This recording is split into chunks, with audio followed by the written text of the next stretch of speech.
안녕하세요. 안녕하세요. 11시네요. 네, 바로 시작을 하도록 하겠습니다. 오늘도 전후 사례에 대해서 몇 가지 설명하기 좀 애매한, 좀 설명하기 어려운 전후 사례들에 대해서 어, 좀 알려드릴 수 있도록 하는 시간을 가질 거고, 영상이 있어요, 오늘도. 그 영상 그 소리가 너무 크다든지 하면 채팅으로 좀 알려주세요. 바로 시작하도록 하겠습니다.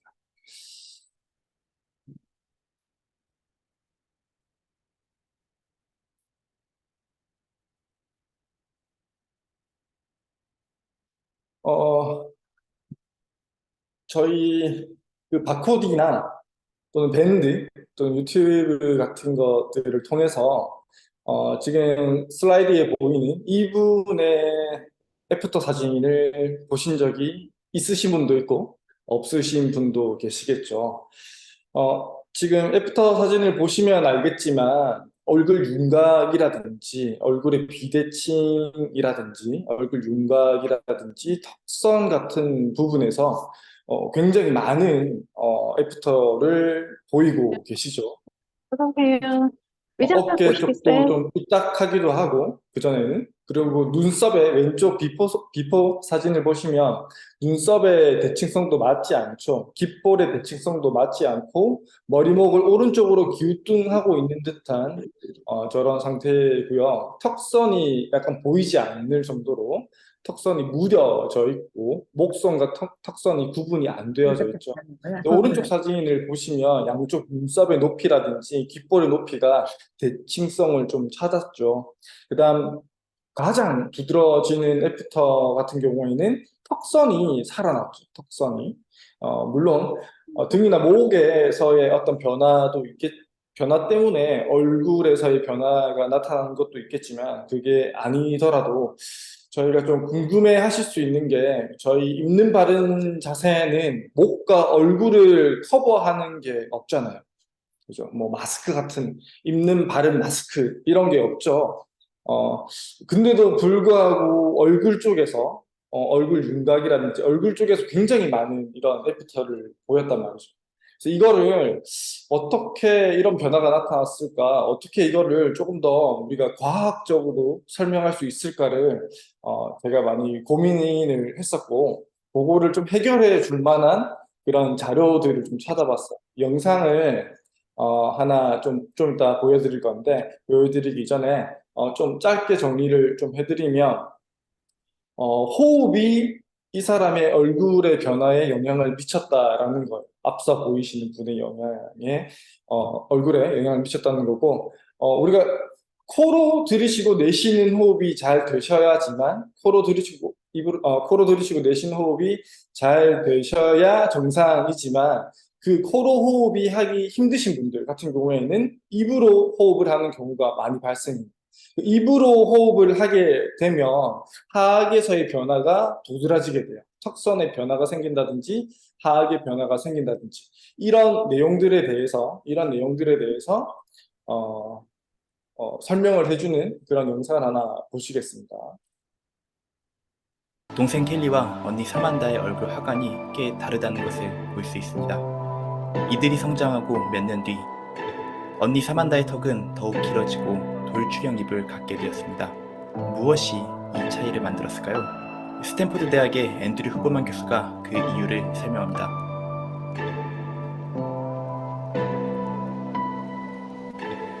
A lot of people who are really overweight or even mildly overweight who have sleep apnea have more anxiety because they're not getting rid of CO2. Yeah. Oh, wow. So they're literally suffocating in sleep, and you'll see these people, they're mouth breathers.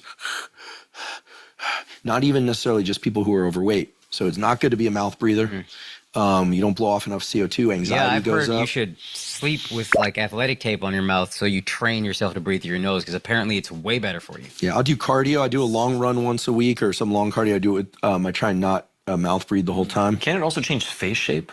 Yeah, so there's a wild book called Jaws, A Hidden Epidemic by colleagues of mine at Stanford, and they have these twin studies one kid grows up in a culture where they eat a lot of soft food, drinking Capri Sun, eating applesauce, baby food. The other one is, got stuck in the jungle or wherever it is, and they're chewing on bones and chewing their food. And one kid, these are identical twins, has beautiful jaw structure and high cheekbones, and the eyes look nice and clear. The other kid is like droopy, the teeth are there in their mouth breathing. They show this. There's one case of this young girl who she got a pet hamster, I think it was, got a allergy to the hamster, and literally took this beautiful young girl, and her face just starts aging at a rapid rate. They get rid of the hamster. She goes back to nasal breathing. They do a little encouragement of nasal breathing using the mouth closure thing at night, do a little bit of medical tape. And these beautiful, almost like model-esque features come back in this girl. Jaw shape and the clear.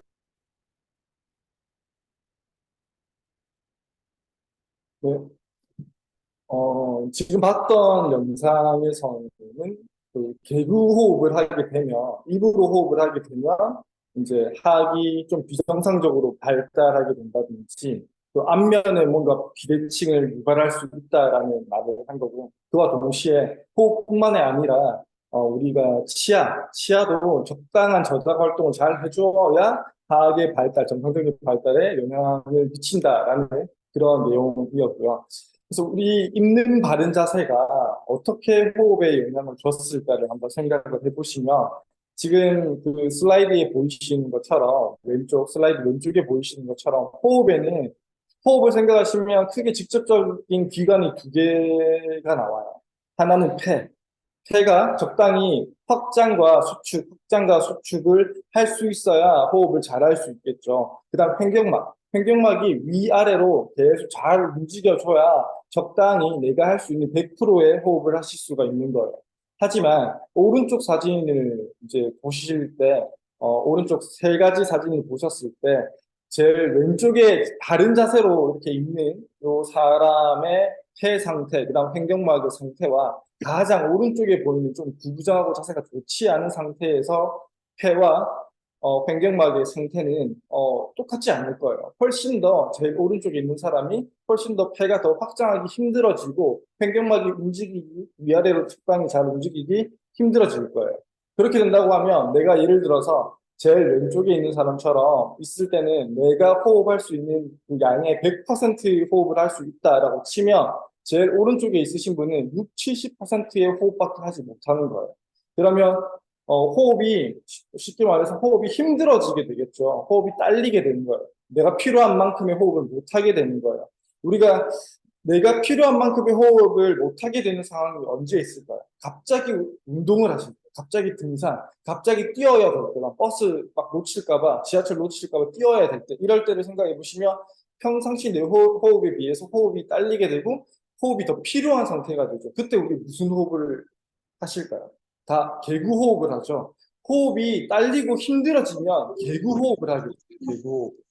그래서 이렇게 구부정한 상태로 있게 된다라고 하시면 폐를 스스로 짓누르고 있고 횡격막이 위아래로 움직이지 못하게 횡격막도 짓누르고 있는 상태가 돼요. 그럼 호흡이 딸리게 되겠죠. 호흡이 딸리면 코가 아닌 입으로 호흡을 하게 되시는 거예요.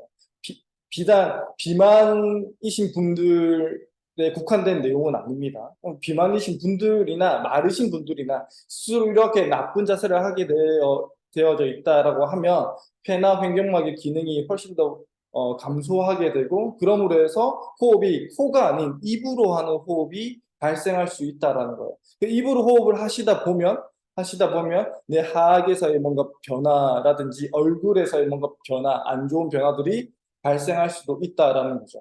그래서 이분, 아까 제일 처음 보여드렸던 이 사진에서 이분 같은 경우에는 아마 등이 펴지고 자세가 좀 발라지면서 다른 자세 자체에서의 뭔가 이런 변화들, 목선과 머리목의 위치의 변화에 따른 변화들도 있으셨겠지만 호흡 자체가 많이 좋아지면서 개구 호흡을 하지 않고 코로 호흡을 할 수 있게 되면서 뭔가 또 다른 변화들이 아마 발생하지 않았을까라고 한번 생각을 해보실 수 있겠죠. 그래서 이런 분들, 우리 입는 바른 자세가 커버하지 못하는 부분에 대해서 굉장히 좋아지신 분들의 일이 있으시다라고 하면, 특히 앞면 쪽에 뭔가 호전이 있다라고 하면 이런 식으로 아마 이렇게 설명을 드리면 좀 더 이해하기 쉽지 않을까 싶어요.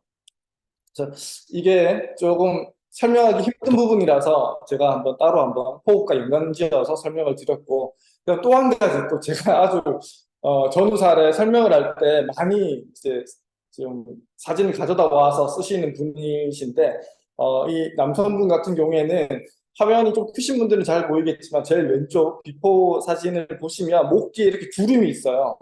목 뒤에는 정상적인 목을 가지신 분들이라고 하면 목 뒤쪽은 주름이 생기면 안 돼요. 물론 뭐 목 앞쪽도 마찬가지겠지만 특히 목 뒤쪽에 이렇게 주름이 생기시면 안 되는데, 이제 이런 것들 때문에 머리목의 변형 때문에 거북목 자세 때문에 저희 입는 바른 자세를 입으셨고 이렇게 호전을 많이 보이시는 거예요. 근데 이때 입으신 게 당연히 좀 상체 쪽에 뭔가 변화를 많이 기대하셨기 때문에 중체와 상체 위주로만 입으셨어요. 근데 이분이 조금 더 많은 효과를 봤던 부위가 있어요.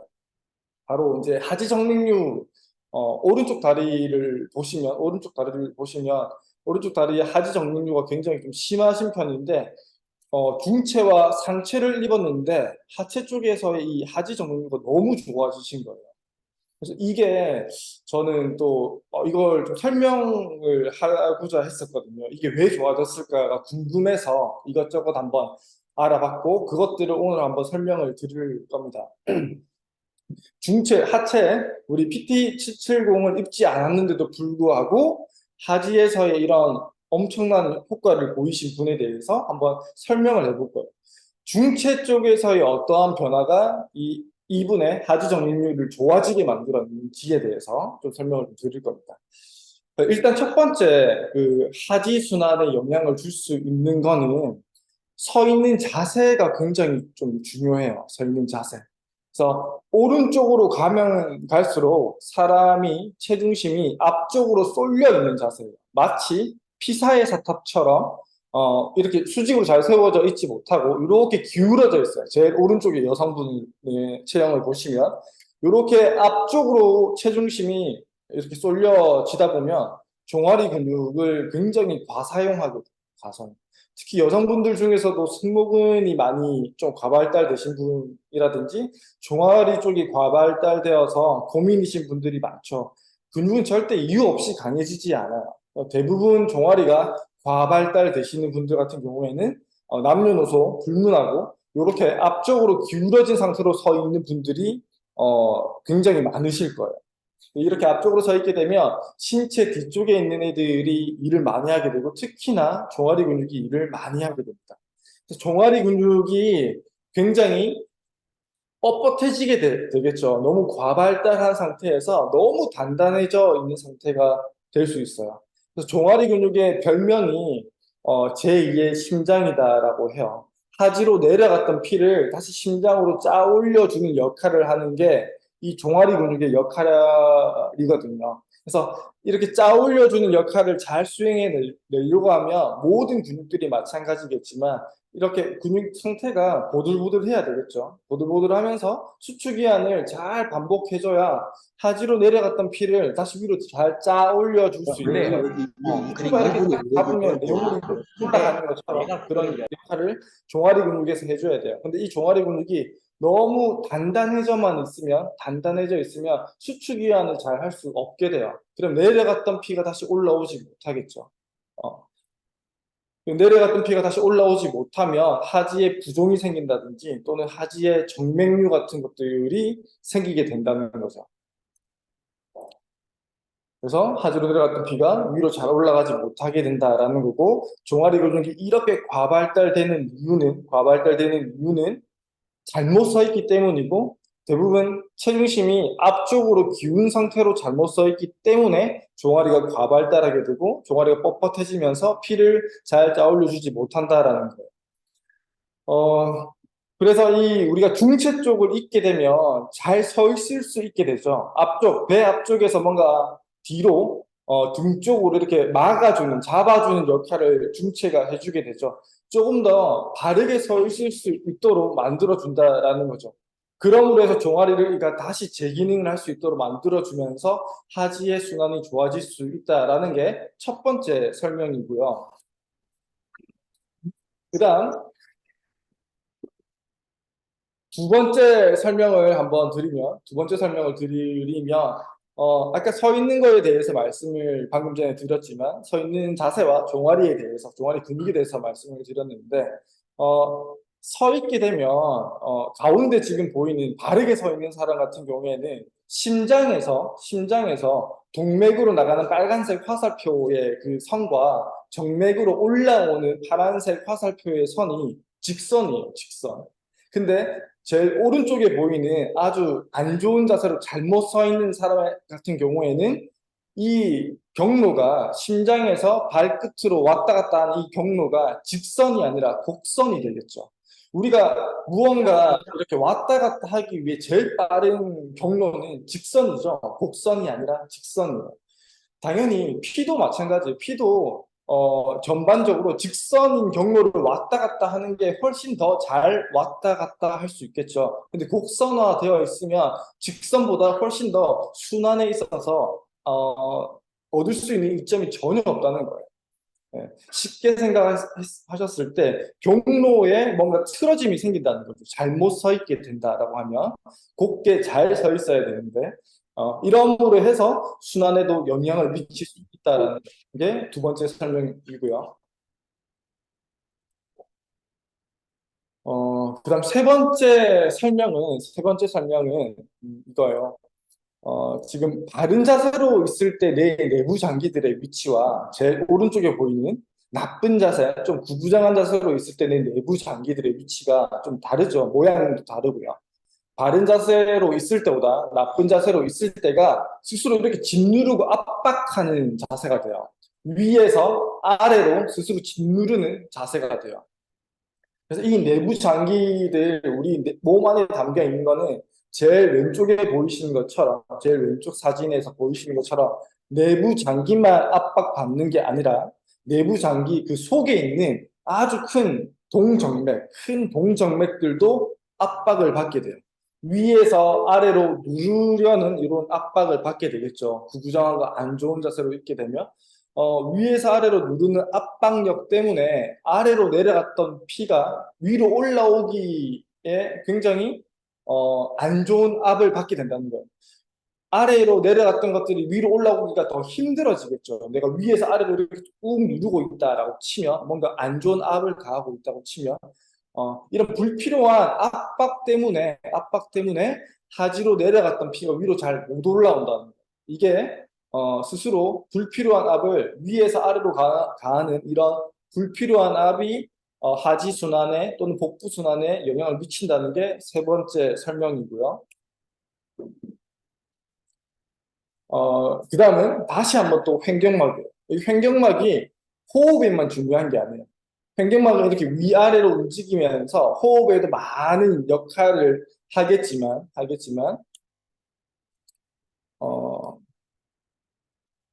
이렇게 구부정한 자세로 있게 되면 횡격막이 위아래로 움직이기 힘들어진다고 아까 호흡 설명 드릴 때 설명을 드렸죠. 위아래로 움직이는 게 훨씬 더 작아져요. 움직이는 폭이 훨씬 더 작아지면서 횡격막이 위로 잘 올라올 수 있어야, 잘 내려가고 또 잘 올라올 수 있어야 마치 우리 주사기로 액체를 쭉 빨아 올리는 것처럼 이런 피스톤 작용을 통해서 음압을 형성하면서 주사기처럼 뭔가 빨아 올리는 듯한 압력적인 여유를 제공을 해줘야 돼요. 횡격막이 위로 잘 움직여주면서. 근데 이렇게 구부정하게 있게 된다라고 치면 이 횡격막이 위아래로 잘 움직이지 못해요. 위아래로 잘 횡격막이 움직이지 못하면 주사기의 이 효과, 적절한 음압을 통한 압력적인 여유를 제공해 주지 못한다라는 거죠. 그러면서 아래로 내려갔던 피가 위로 다시 다 잘 올라오지 못한다라는 게 네 번째 설명입니다. 그래서 이것들을 제가 다시 한번 좀 정리를 해드리면 이렇게 바르게 서 있을 때와 나쁘게 서 있을 때에 자세적으로 봤을 때, 서 있는 자세적으로 봤을 때 혈류순환의 경로가 직선에서 곡선화된다. 이렇게 되면서 훨씬 더 하지순환 또는 복부순환, 혈액순환에 영향을 미칠 수가 있다라는 게 처음 설명이고, 그 다음 종아리 근육이 너무 뻣뻣해지고 단단해지고 너무 비정상적으로 과발달하게 된다라고 하면 아래에서 위로 잘 짜올려주지 못한다라는 게 또 두 번째 설명이고, 그다음 위쪽에서도 오른쪽 그림과 마찬가지로 내가 이렇게 다른 자세로 있지 않고 구부정하게 있게 되면 가운데 보이시는 저 심장과 큰 동정맥들을 스스로 이렇게 압박하는 자세가 됨으로 해서 순환에 영향을 미친다라는 거예요. 안 좋은 영향을 줄 수 있다라는 거고, 그다음 마지막으로 횡격막이 위아래로 잘 움직여줘야 마치 주사기 효과처럼 위로 올라갈 때 아래로 내려갔던 피들이 횡격막이 위로 올라갈 때 아래로 내려간 피가 다시 위로 잘 올라갈 수 있도록 압력적인 여유, 음압을 통한 압력적인 여유를 제공해 줘야 되는데, 그런 것들도 자세가 좋지 않으면 하지 못한다라는 게 네 번째 설명이었어요. 그래서 이런 방금 설명드린 것들로 통해서 우리가 굳이 하체가 아니더라도 중체 쪽에서 뭔가 조절로 인해서 신체 전반적인 순환 자체에 굉장히 많은 영향을 줄 수 있다라는 거죠. 저런 효과들로 통해서 하지를 우리 PT770을 입지 않았음에도 불구하고 하지 구종이 좋아진다든지 또는 하지 정맥류가 좋아질 수 있다라는 게 설명이 된다는 거죠. 물론 하지 구종과 그 정맥류가 있다라고 하면 중체뿐만이 아니라 PT770까지 입어주시는 게 당연히 효과가 좋겠죠. 당연히 효과가 좋을 거고, 그런 분들이 있다라고 하면 꼭 반대로 PT770만 권할 게 아니라 중체 쪽을 항상 같이 권해주시는 게 훨씬 더 그분한테도 도움이 될 거고, 더 좋은 효과를 좀 기대하실 수 있을 거라고 생각이 됩니다. 오늘 제가 준비한 건 여기까지고, 들어주신다고 고생하셨고, 다음 바톤은 대표님께 넘기도록 하겠습니다. 수고해주신 우리 정은상 마스터님께 다시 한번 박수 부탁드리겠습니다. 예, 따봉 3개, 예, 진유미님 따봉 3개 날려주셨습니다. 자, 네, 나유시 사장님 감사합니다라고 인사 주시고 계십니다. 자, 이렇게 채팅으로 여러분들의 오늘 후기 이런 것들 남겨주시면 또 저희가 다 봅니다. 예, 감사합니다. 이렇게 남겨주시면 준비하시는 우리 이런 수고로움들이 또 굉장히 더 힘을 받지 않으실까라는 생각을 하게 됩니다. 자, 그러면요, 이제 두 번째 시간입니다. 계속해서 제가 광고 말씀을 드리겠습니다. 홍콩에서도 오늘 우리 이선희 지사님 참여해 주셨습니다. 많이 응원하고 계시다고 격려를 해주고 계십니다. 자, 337책 12월 31일까지 33일 도전하실 수 있는 분들의 참여를 기다리고 있습니다. 바른 자세가 아름답고 건강한 몸이다라고 하는 우리 슬리밍고의 이 국민 바른 자세 만들기 문화 캠페인이 지금 전국적으로 지금 확대가 되고 있죠. 최근에 이제 대구에 있는 이 대구 문화관광대학교의 노인분들을 대상으로 또 그 자녀분들을 대상으로 바른 자세 캠페인을 진행을 했고, 또 어제는 수원에 있는 어린이집에서 또 캠페인을 진행한 기사가 또 송출되기도 했습니다. 못 보신 분들은요, 네이버에 슬리밍고라고 검색하시고 뉴스를 클릭하시게 되면 최근에 우리 슬리밍고의 이 동정에 대해서 여러분들이 좀 살펴보실 수가 있습니다. 그래서 좀 많이 보시고 또 좋은 내용이다라고 생각이 되시면 주변 분들에게 공유도 해주시고 그렇게 하시면 좋겠습니다. 그리고 유튜브 영상도 저희가 끝나고 나서 저희 이제 교육 전문 채널 슬리밍고의 교육 전문 채널인 에듀고에 업로드가 되게 되죠. 그렇게 되면 여러분들이 또 제 방송이 얼마든지 청취가 가능하십니다. 그리고 거기서도 가능하시면 좀 좋아요도 좀 눌러주시고, 구독 안 하고 계시면 구독도 좀 해주시고, 또 내용이 좋다라고 생각되시면 또 뜻이 있는 분들, 또 여러분들에게 생각나시는 분들이 계시면 함께 공유해 주신다면 또 유익하지 않겠나라는 생각을 가져봅니다. 자, 이번 달의 마지막 창업 설명회가 11월 28일 화요일, 다음 주 화요일입니다. 오전 11시부터 오후 1시까지 제주 저희 본사에서 진행이 됩니다. 이틀 전에 있었던 충청도에서 있었던 우리 창업설명회에는요, 서울 지역에서 또 많은 분들, 5여 분이 내려오셔가지고 또 함께 굉장히 유익한 시간을 가졌고요. 또 새로운 분들에게 우리 슬리밍고 창업에 대한 비전을 공유하는 시간이 됐었습니다. 그래서 제주에 혹시 지인분이나 우리 슬리밍고가 그분을 통해서 좀 발전되어졌으면 좋겠다라고 하는 그런 좀 훌륭하신 분, 또 인재라고 생각되시는 분들이 계시면 좀 추천해 주시면 이번 설명회가 조금 더 유익하지 않겠나라는 생각을 하게 됩니다. 자, 그럼 광고는 여기까지 하고요. 66일 미쳐라 32일차 시작하도록 하겠습니다. 계속해서 이 시간은 자기경영이라는 주제로 21번째 진행을 하고 있습니다. 프랑스의 이 소설가인 폴 브루제는 우리에게 이렇게 얘기를 했고 또 많은 분들에게 해자되고 있는 문장이죠. 생각하는 대로 살지 않으면 사는 대로 생각하게 된다라고 했습니다. 우리 현대인들이 대부분 너무나 바쁘게 살고 있고 또 너무나 복잡하게 살고 있죠. 또 많은 정보, 홍수의 시대를 살고 있다 보니 하루에도 정말 많은 이야기를 듣습니다. 그럼에도 불구하고 우리 인간이 만물의 영장이라고 불리우는 까닭은 수만 가지 생각을 하기 때문이죠.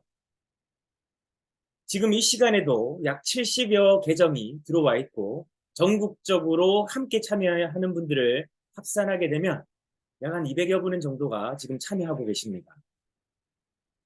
자, 그런데 우리들이 지금 무슨 생각을 하고 있는지, 그리고 나는 오늘 어떤 생각으로 오늘 하루를 계획하고 있는지, 이게 자기 경영에서 가장 중요한 방향이라는 거죠. 독일의 대문호 괴테는 우리에게 인생은 속도가 아니라 방향이라고 했습니다. 그래서 오늘 이 시간은 여러분들의 삶의 여정 속에서 옳은 방향으로 가고 있고 또 내가 조금 더 성장하는 방향으로 가게 되는 것인지에 대한 어떻게 보면 나침반 같은 역할을 하지 않느냐라는 생각을 감히 조심스럽게 해봅니다. 제가 굉장히 처음 영업을 시작해서 이 슬리밍고 그룹이 태동하기 이전부터 제가 처음으로 사회생활을 건강식품 영업을 시작을 했어요. 자, 그때 제가 당시에 마주했었던 이 문장, 폴 J. 마이어라고 하는 사람은 27살에 보험으로 백만장자가 된 사람이에요. 제가 처음 일을 시작할 무렵이 그 정도 연배가 됐었는데 이 사람은 어떻게 그렇게 성공할 수 있었을까? 경제적인 자유를 누릴 수 있었을까? 저는 굉장히 어떻게 보면 좀 가슴에 와닿는 그런 문장이 아닐까 싶습니다.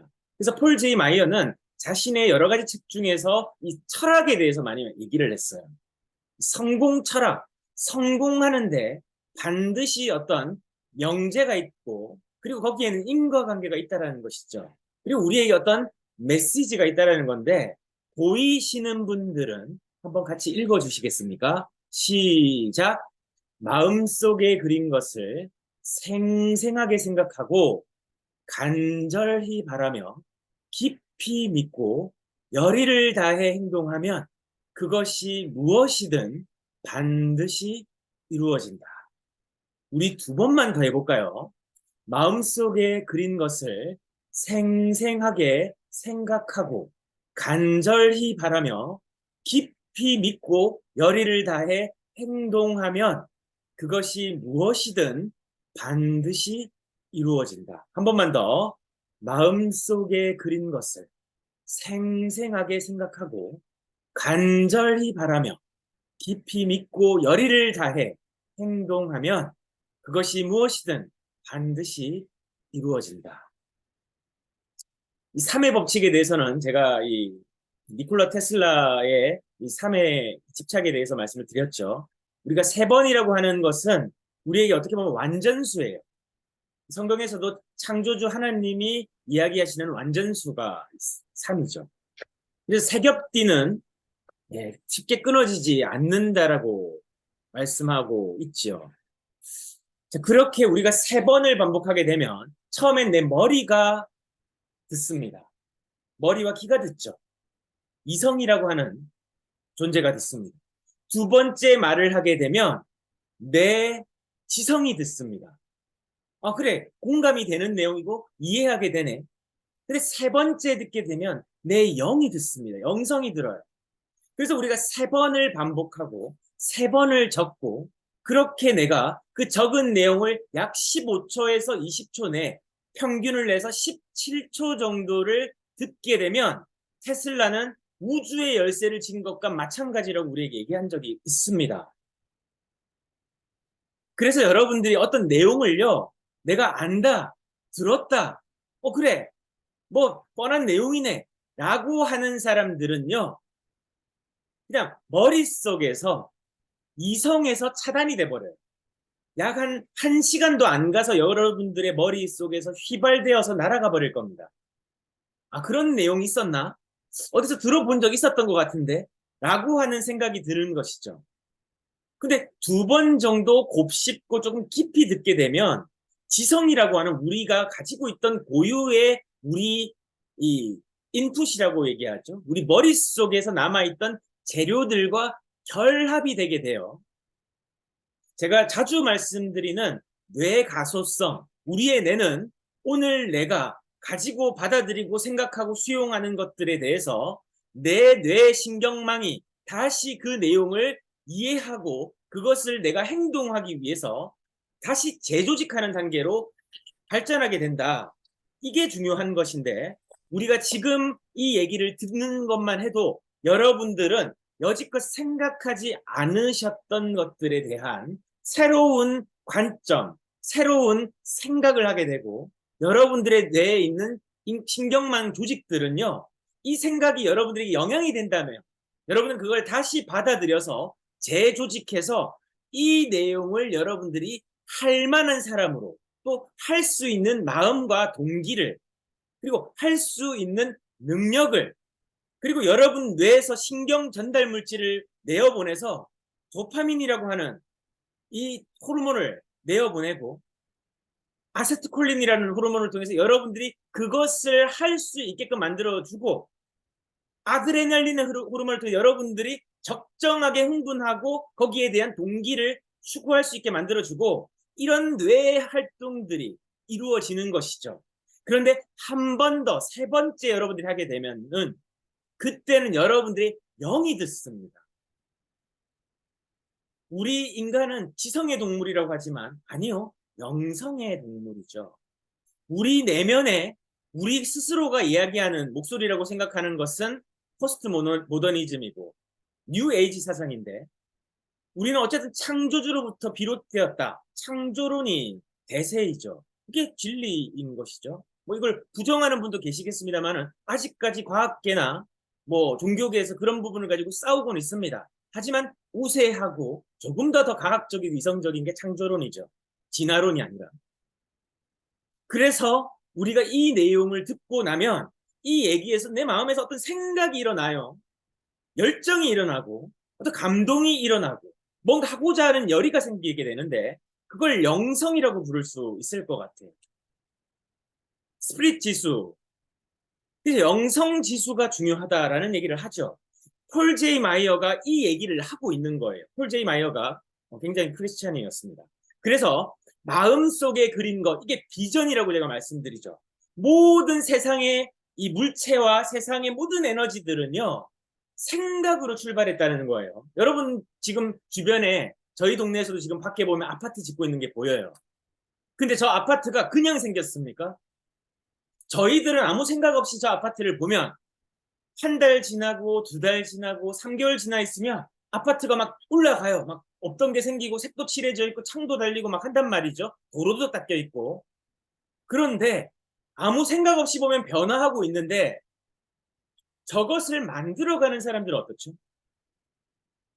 생각하고 저 그림을 완성된 아파트의 조감도를 이미 완성해 놓고 그 다음에 저것을 어떻게 할 건지 생생하게 생각했다라는 건 계획했다라는 얘기예요. 계획을 한 겁니다. 간절히 바란다는 것은, 이 간절히 바라는 건 아마 사장님이든 저기서 일하는 근로자들이든 마찬가지일 거예요. 왜? 왜죠? 노동의 대가가 따르기 때문이죠. 뭔가 주어지는 대가가 있기 때문이죠. 그래서 간절히 바란단 말이에요. 이 공사가 빨리 끝이 나면 나는 얼마 정도의 내 미래를 계획할 수 있는 돈이라고 하는 도구가 생길 것이다 라고 하는 마음은 근로자의 마음, 그죠? 근데 사장의 마음은 뭘까요? 경영자의 마음은 저게 지어져서 많은 사람들이 입주하게 되고 그 입주된 사람들이 행복하게 되게 되면 저 주변에 상권이 살아가게 되고 상권이 살아나게 되면 부동산 가치가 상승하게 되고 지역사회에 뭔가 발전 기여를 할 수 있을 거다라고 하는 그런 먼 그림까지도 생각하는 것이 인류 경영자이겠죠. 자기만 돈 버는 것이 아니라 여러 사람들이 같이 돈을 벌 수 있는 구조. 그렇게 깊이 이제 믿어요. 공사를 하고 이 공기대로 이 공사가 끝이 나고 나면 건물이 아파트가 멋있게 지어질 거라는 것을 믿으니까 하는 거 아니겠어요? 그죠? 안 믿으면 공사 안 하죠. 저게 될까? 안 될까?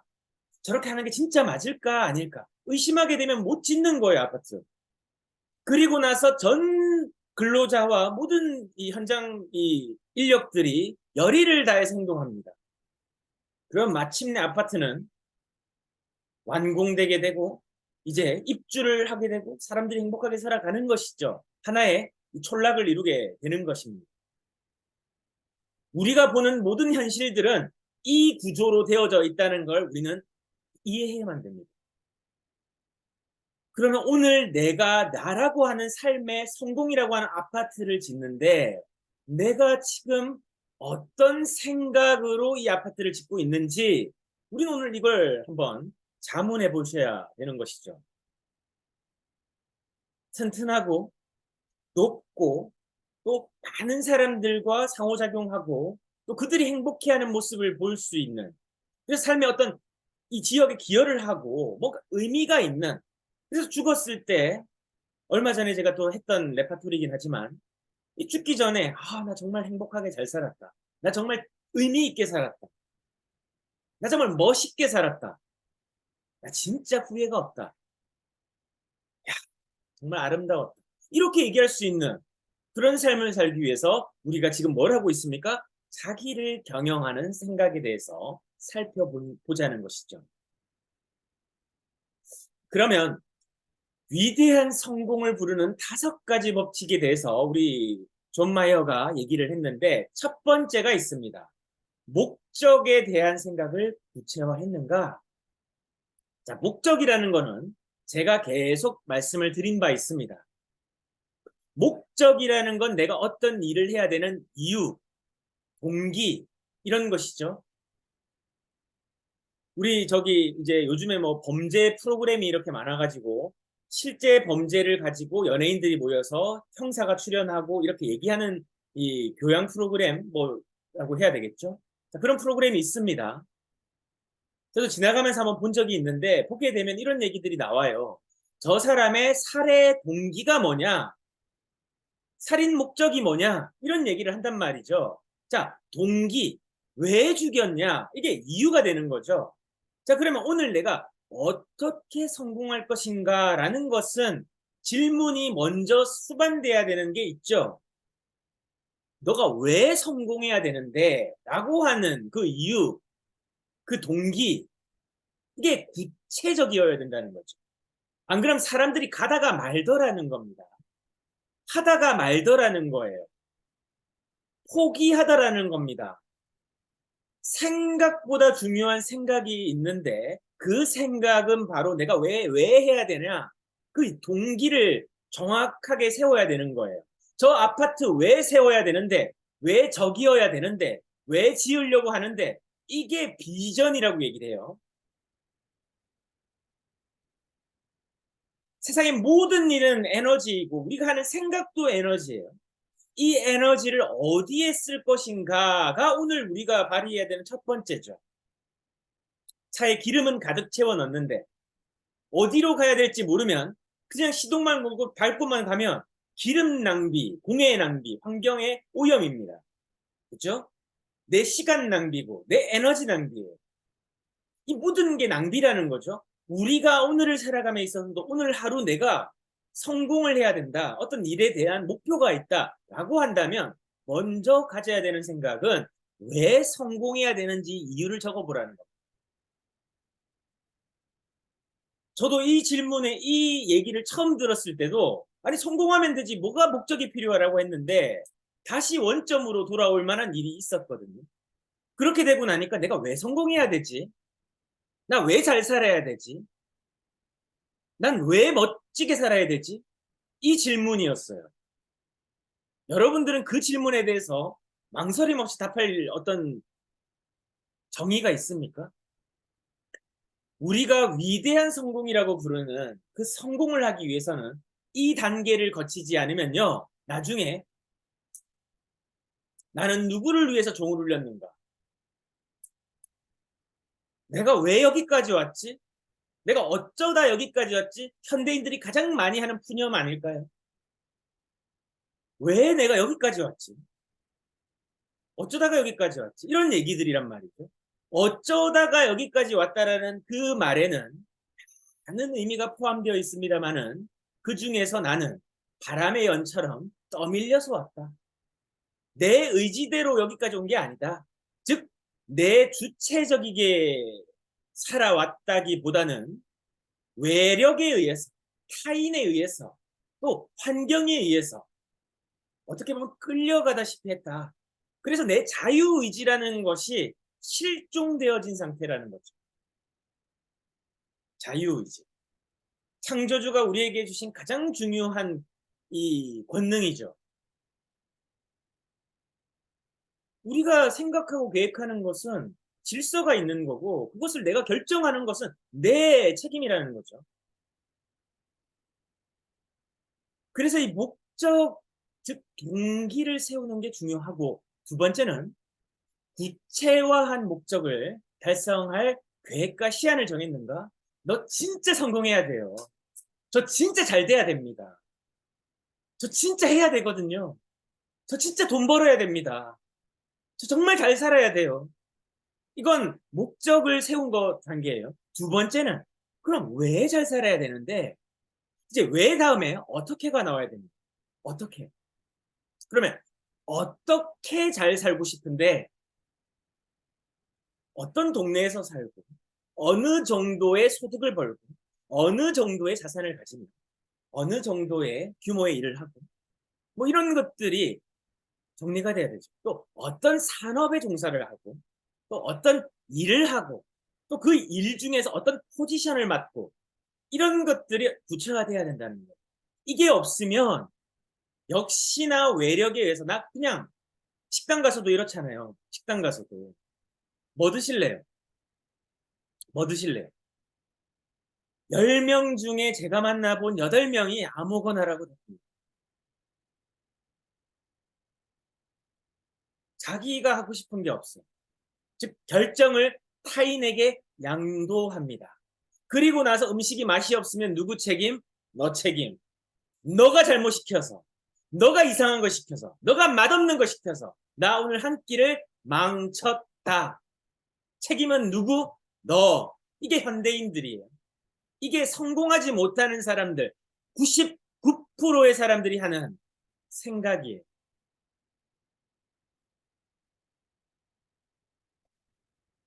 노동의 종말이라고 하는 이 책을 쓴 제레미 랩킨, 세계적인 미래 석학이죠.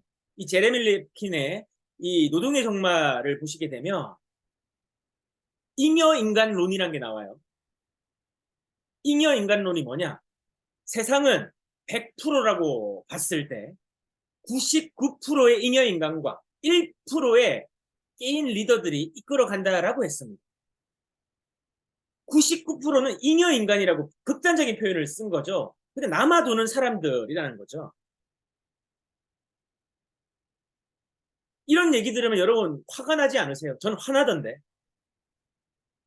내가 잉여인간이라고. 내가 생각 없이 살고 있다고. 그냥 먹고 살고 똥 싸고 있는 존재라고. 이런 얘기를 들으면 화나지 않으세요? 화가 나야 돼요. 내가 그렇게 진짜 살고 있다라고 한다면 바꿔야 되는 거죠. 분노해야 되는 겁니다. 의분을 느껴야 돼요. 다윗이 골리앗과 싸운 얘기 해드렸지 않습니까? 의분을 느꼈다고 했어요. 창조주를 모욕하는 그 오망방자한 태도에 의분을 느꼈다. 우리도 마찬가지 세상을 향해서 이 세상을 살아가는데 왜 내가 잘 살면 안 되는데, 왜 내가 힘들게 살아야 되고 압박받아야 되는데, 왜 나는 잘 살면 안 되는데, 이것에 대한 정말 불타는 열망이 있는가, 저항의식이 있는가, 이걸 바꾸고자 하는 그런 열의가 있는가, 이게 세 번째라는 거예요. 네 번째는 성공하기 위해서 자신을 믿는가. 이건 지금 우리가 다루고 있는 메타인지와 동일합니다. 메타인지, 자신을 객관화시켜서 보는 힘. 나 뭐 잘하지? 난 어떤 걸 선호하지? 또 어떤 걸 싫어하지? 또 어떤 것을 흥미를 느끼지? 그래서 자신을 계속 가다듬고 자신을 깊이 있게 통찰해서 나라고 하는 사람의 이해, 그리고 더 확장이 되게 되면 나라는 사람을 온전히 이해하고 온전히 신뢰하고 온전히 인정하고 이런 것들이 필요한 거죠. 근데 내가 나를 못 믿어. 그럼 세상은 누구도 여러분들을 믿어주지 않는 것이죠. 그래서 성공의 전제는 자신감이라고 했죠. 나를 얼만큼 알고 믿는가. 그러려고 하면 어떻게 돼야 돼요? 자신을 믿는 데는 그냥 이성으로 믿어지는 게 아니에요. 이성은 믿죠. 믿는데 어떻게 돼요? 믿으면 어떤 일이 생겨도 두려움이나 흔들림이 없어야 되는데 우리들 그렇게 하고 있습니까? 우리 진짜 될까? 나 진짜 할 수 있을까? 자신감 있다라고 얘기는 하면서 나 진짜 할 수 있을까? 이거는 온전한 믿음이 아니죠. 그냥 이성적인 믿음이죠. 누구나 가지는 믿음이잖아요. 너 할 수 있을 거야. 저 사람에 대해서 잘 모릅니다. 근데 나 잘할 수 있을 거라 얘기를 해줘. 너 잘할 수 있어. 나도 나를 모르는데 난들 너를 알겠느냐? 이거잖아요. 그죠? 요즘 노래하면 안 되는데 자꾸 노래가 나옵니다. 노래방 안 가서 그런 것 같습니다. 한 10년 된 것 같아요. 아무튼 나도 나를 잘 모르면서 남한테 너 잘할 수 있다라고 하는 것도 참 웃긴 일이에요. 그죠? 근데 여기 있는 우리들은 이 얘기를 이제 알잖아요. 오늘 이성이 아는 게 아니라 지성이 알도록 만들고, 지성이 내 행동과 내가 가지고 있던 여러 가지 경험치들과 내가 가지고 있던 지식과 결합되게 되면서 그 믿음이 더 단단해지게 되고 알면 더 단단하게 알게 되는 거죠. 그런데 이게 조금 더 깊이 있게 들어가면 내 영성 그 자체와 어떻게 보면 혼연일체가 되는 거죠. 믿음이 온전해지는 단계로 가는 거죠. 알미 온전해지는 겁니다. 더 내가 머리로 아는 차원이 아니라 동감이 되는 차원이 있어요.